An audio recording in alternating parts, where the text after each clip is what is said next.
This is Polyamory Weekly, tales from the front of responsible non-monogamy from a pansexual, kink-friendly point of view. A warning for our under 18 listeners. This is an adult-oriented podcast about really lascivious things, like communication and honesty in relationships. If you're under 18 and looking for upfront advice and answers to questions about sex, please visit scarletteen.com.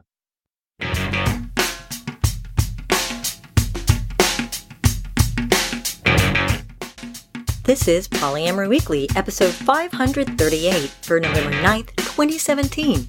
Coming up on today's show, coming out as poly to your kids. That's coming up on today's show.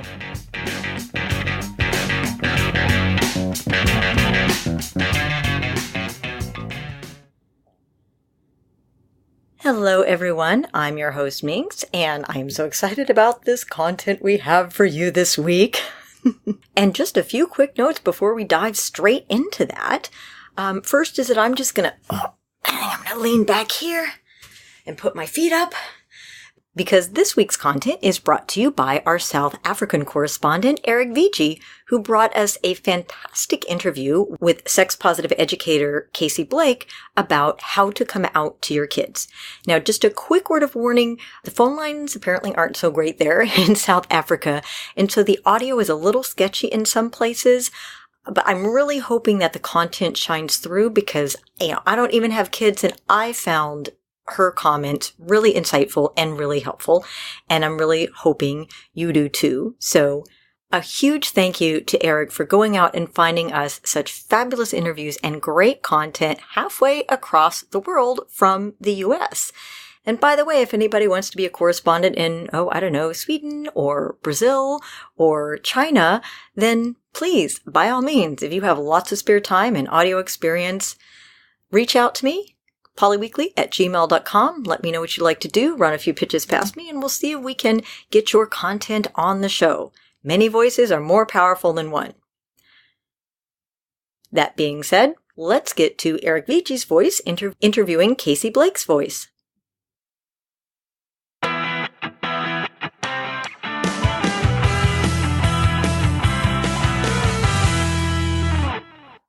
Hello, it's Erich Viedge here. My wife and I have been poly for about 3 years now, but we're both reasonably out. My wife has a job. I'm self-employed. We're not necessarily out to our parents and to everybody we meet, obviously, but we're certainly not hiding anything and we're not keeping any secrets because we don't think we have anything to be ashamed of. And the law's on our side. We're not going to get discriminated against because of the way we structure our relationships. The one group of people that we haven't formally come out to that we really think we should is our children. They are now 5, 8, and the boy is 11. So our children know there's something going on, but they don't necessarily know the specifics. We don't hide anything from them. Sometimes we say Papa or Mommy are going out for a sleepover. They've met some of our longer-term partners where we thought that was appropriate. But to kind of unpack this, when do you come out to your children? How do you come out to your children? Especially for us who started our non-monogamy journey after we actually had children. I just wanted to get some guidance. And so I reached out to a South African sex educator whose name is Casey Blake. I'll leave all the links in the show notes. And the first question I always ask an expert is, so how did you get into this? So I found any and all resources I could get my hands on. I came across the World Health Organization's guidelines for sexuality education. And it starts from age 0. And I was like amazed. I was like, this is the perfect guide for parents. Why don't parents know about this? Why doesn't anybody know about this? And that's where I started making my workshops, and for parents came from that guideline. And I mean, I even give people where to find the guideline. It's widely available. It's open access, I think is the fancy word for it. And that's what my workshops are based on. And then I found the UNESCO guidelines. So between the World Health Organization and the United Nations Committee on Sexuality Education, it just feels like parents don't know that the stuff is appropriate because nobody spoke to them. So if I can say some fancy international bodies that work on human rights have decided that it's okay for your child to have this information, then I can help you navigate your discomfort around having this information with your children. In addition to the fact that we all know children have access to information with or without us. That is true. And so, I mean, that brings me to my own source of discomfort. You know, my children are now 5, 8, and 11. And, you know, my wife and I have an open relationship, an open marriage. We decided to bow out of the whole compulsory monogamy thing. How do we even start talking to my kids about that? So the first thing that comes to mind is to ask them what they know about relationships. What does the word mean? And what kind of relationships are there? If they have been exposed to any kind of media, whether it's social media, TV, radio, movies, they've been exposed to relationships and they've been exposed to friendships, and they've already been exposed to the idea of monogamy, because I call it compulsory because that's the only thing the media tells us is an option. You know, when do you have that conversation? How do you schedule that conversation? The world will schedule it for you. So we are constantly being presented with opportunities to have these conversations. Whether we're in the car and we're listening to the radio and somebody brings up cheating or marriage, and they're exposed to these words all the time, and you can just, you know, lower the volume and say, what does these words mean? What do you think about it? If you see something particular on TV, especially jealousy is presented to us as this thing that is a proof of love. And they picked this up already. So just asking them, what do you think about that? Do you think it's appropriate? Why do you think he's angry? Should he be angry? What are your feelings if you were them? Even 4-year-olds can have these conversations. We watched that movie Boss Baby, which just irritated the hell out of me because, spoiler alert, I'm going to tell you about Boss Baby now. Great acting, whatever, brilliant animation, all of that. And the thesis is that there's a couple who has a little child, a little boy, and they work for a company, a pet company. And the nemesis of the movie has created a super puppy. And the idea is that this super puppy will never grow old. It'll always be a puppy forever. And this way, the puppy will always be in the hearts of the mom and dad forever. And the mom and dad won't, mothers and fathers all over the world will no longer need to have children because they'll have this ultra cute puppy. And I took my 3 kids to this. And I said, guys, did this irritate you, this movie? And they said, what do you mean, Papa? I said, well, do you really think if we get a dog that I'm not going to love you guys? I mean, if we have another child, am I going to stop loving you guys? No. I said, why not? No, because we're your children. So how is the premise of this movie even a premise? Did you ask them what they learned from the movie? What the movie was about for them? No, I didn't. I don't think I did. No, when I tried to. I said, what did you like about the movie? What was... Yeah, but that's an interesting one. I must try that one. Yeah, okay. And then, so I suppose that's my follow-up question. So, what do relationships mean to you? And then they tell me, and then what do I say? You work with what they give you. You ask them questions. So, it depends on your relationship with your children. And so, if your relationship with your children is such that you are not the authority with all the information, but there's more of a two-way, even if it's skewed, but there's a two-way give and take with who gets the information, who creates the information, whose information is superior. Am I making sense? So a lot of parents have a situation where they are the parent and what they say goes. And that's fantastic for certain situations, but then it often means the children can't present alternative information to them because they don't want to be wrong. So what I do is I encourage parents to create a situation where they are still the parent and they are still the authority. But when we're having conversations, your stuff that you bring is the same value as the stuff I bring, because I want to know what's going on in your world. And when that happens, you'll be amazed at what flood of information your children will present you with. Because all of a sudden they're allowed to be different to you and they're allowed to have different opinions to you. And that just creates the most amazing open communication pattern. And if we can get children to do that with their parents, taking them into their adulthood, they'll be able to have a conversation with a difference of opinion without it being a fight. With their friends later on, with their partners later on, whatever that situation is. So the more we encourage communication and differences of opinion, and don't be scared to tell me that you think I'm wrong. Yes, you're going to bath at 7 o'clock and bedtime is 7:30. That's not negotiable. But let's talk about life. We can negotiate stuff in life. I suppose I am a little bit concerned that they are going to judge me for being wrong, you know. So I suppose I've also bought into this whole toxic monogamy thing. You're a little bit concerned that they're going to judge you for being wrong, right? Because even by the age of 4, we have these concepts of boyfriends and girlfriends and one-on-one relationships. and what that means. And it's important that we can ask them questions about it. You know, a lot of people, I mean, it's a constant theme that comes up in media and in children's conversations about, but what if I like two people? Does that make me wrong? And that's a perfect opportunity for you to ask, well, does it? Can you have more than one friend? Because even friendship circles get very monogamous. With this partner of mine, her children said, how can Erich be your boyfriend if he's already got a wife? Because we're completely open about it. And this woman said, look, he is my boyfriend and he does have a wife, and is there a problem here? And like the little boy in particular, he must have been about 8 or 9 at the time.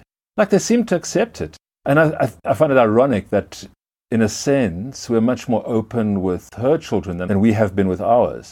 And so what we do is we have sleepovers. At the weekends, you know, one of us will go for a sleepover and the children will say who you're sleeping with, and we'll mention the person's name, and then that'll more or less be the end of that. Sometimes the children will say, yes, but I also want a sleepover, which is fair enough. Why can't they have sleepovers and have fun with their friends? But we haven't discussed the nature of these relationships, the fact that they're sexual. And one of the reasons I'm calling you is because we've got a Google Calendar, as you kind of have to with these things, to try and schedule these things. It's always a race between my wife and me who gets into the Google Calendar first.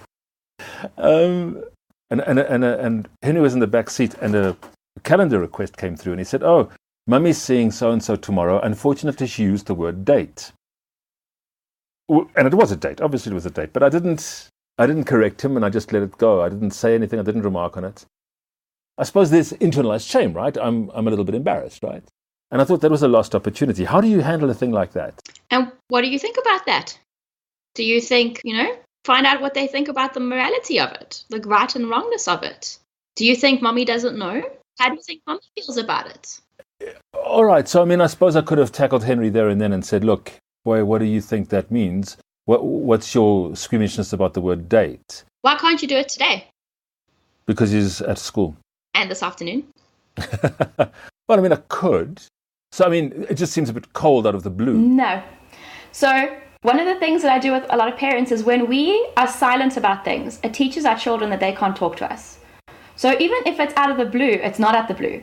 When you bring stuff up, even if they don't remember it in the moment and go, oh yeah, I saw the thing about the date, it tells them that they can bring up stuff that was unspoken last week also for them. So if they are waiting for an opportunity to get answers on something or ask you questions, if you come back to stuff that you didn't speak about, it teaches them that they can also come back to something once they've sat with it for a while. Right? So it's not out the blue. You can say, remember the other day you saw on the Google Calendar Mommy had a date or Mama had a date? What does date mean? What do you think date means? I think people get stuck on the sex thing, right? Especially with open relationships.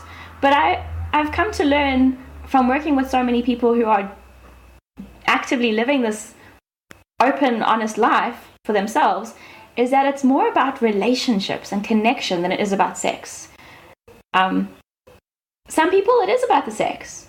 And my question is, how much about your personal sex life between you and your wife do your children need to know already? Do they need to know that you're having sex? I would say that there's no shame in us being honest about us having sex. Do they need to know when and how and all the details? No. The fact that it happens is often enough. It takes away the grossness of knowing your parents are having sex, and I don't know why it's gross, but I think that's another part of societal's taboos with discomfort about being honest that people have sex for pleasure and not just for procreation. Because if you're a parent and you're not having any more kids while you're having sex, and I think that touches the sex is nice, and we're doing it because it's nice, and that's why the door is closed sometimes, and there's nothing wrong with that. But do your children need to know about every sexual encounter you have with your wife and with your other partners? I don't think so. All right, so I suppose the conversation may go to the place where, all right, so a date is where you go out with a girlfriend or a boyfriend, but you're married to Mommy. Mm-hmm. So what's going on? What do you think, honey?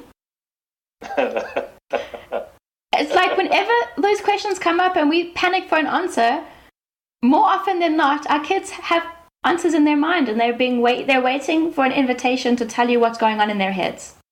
And they need to know that even if they say something that might hurt your feelings, you're okay to hearing it. my I suppose shame, internalized shame, or my reluctance, or my whatever it is, whatever the feeling is I'm guessing that Henry's intuited that sex may or may not be happening on these sleepovers. I'm sure my daughter certainly intuited something like that. So if I say, "What do you think, honey?" and they say, "Well, we think you're having sex with your partners," how does one deal with that? It's our internalized shame. It's the idea that our children are going to be thinking that we are these immoral, sex-depraved, greedy people. Think of all the stigma that's attached to poly and open relationships and swinging. These people they can't commit. They are greedy. They all those things that you're worried about. Your child thinking about you. Yep. And that's why we avoid these conversations, right? But even on a slightly different note, but connected, we're worried about our children knowing that we enjoy sex and have it when we have it, even in a marriage, even in a monogamous space, because we think that the messaging that we give them is that sex is something, who knows what, right? On the one hand, sex is dangerous, it's bad, it leads to disease and pregnancy. On the other hand, it's this beautiful thing you're supposed to say for that one person who will magically, like the messaging around sex is so bizarre. And if we don't discuss it with our kids, we don't know what they're internalizing themselves. I know a 5-year-old the other day, she said to her mom, "Can 2 girls get married and have children?" And, my wife said, "Yeah, sure, of course, no problem." Like, it really could have been just a little thing that popped into her head, or something she saw somewhere, or like something she's been sitting on. And I know that it's exhausting talking to children and valuing every single little thing they tell us as an important piece of information. But that's the key, is letting them think that all their questions are valid, even if they're annoyed. And saying, like, I'm not in the mood right now for these conversations, just like you're not always in the mood for them. Can we have a break and come back after we've had some lunch? And I've got some energy back into my body. Like, just telling them why you don't want to answer the questions. But why is the sky blue questions? And it tells them that what you're saying is important, but I want to really hear what you're saying. I don't want to just let you talk and not be heard. Wow. Casey, what are some of the things that I haven't covered around non-monogamy or that you find yourself repeating over and over again? Ask your children for the information they've got in a conversational manner. So when we ask them, where did you hear that?